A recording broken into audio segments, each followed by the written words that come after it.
Hi, I'm Chris Cree with EmmanuelPress, and in this video I'm going to explain the difference between posts and pages on EmmanuelPress. All right, and it's probably going to be easier for me to go to a site that has a little more content than our demo site. Right now our demo site's pretty empty, so we'll go to Purposely Different, which is my personal blog where I talk about spiritual stuff, and I've got posts and pages on it, both. So if we go to the front of the site, remember, every EmmanuelPress site has a blog built in. Whether you use it or not, it's there. All right, and the blog is made up of blog posts. And typically blog posts are arranged in a reverse chronological order, which means the newest ones are on top and the oldest ones are buried beneath that.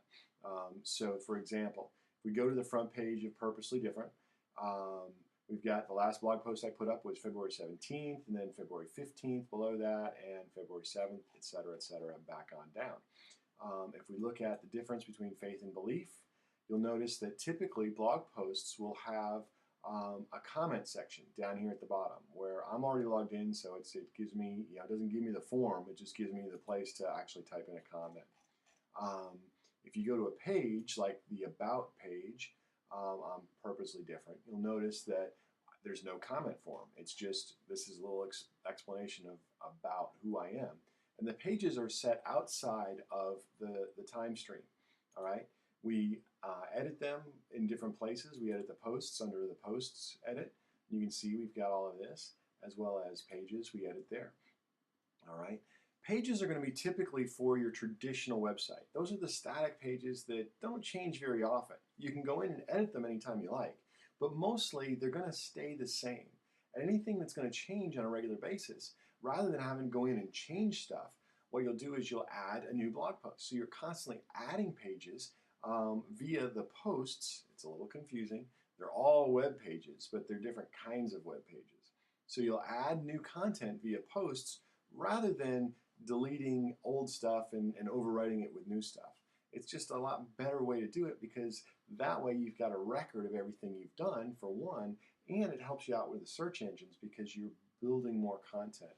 Let's go ahead and take a look at EmmanuelPress, and you can see the difference on the front page of EmmanuelPress. Here, I'll push this one down out of the way, and we'll look at EmmanuelPress, and you can see, we've got why EmmanuelPress is a page. And matter of fact, I got rid of the sidebar on this page, so I can have nothing but the content, so there's no distractions. But we go to the About page, where I talk a little bit about who we are, and the sidebar's there. So you've got that option, that flexibility, depending on what theme you're using. All of the premium themes have that ability right now in EmmanuelPress. And then we go to the blog, and we notice that, February 25th, February 23rd, February 22nd, you can see they're actually dated and they work backwards in time. And not only that, but we go log into or click on the page, the post. I get confused sometimes. And then you can scroll down and you notice, oh, there's the form where people can leave a comment. So those are some of the differences between pages and posts.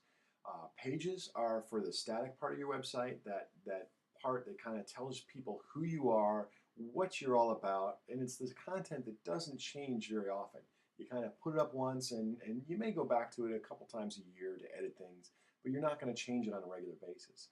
The posts, that's where you put in new content, and it's content that's fairly time sensitive, that's got some kind of relationship to what's going on right now in your ministry. So that's the basic difference between pages and posts.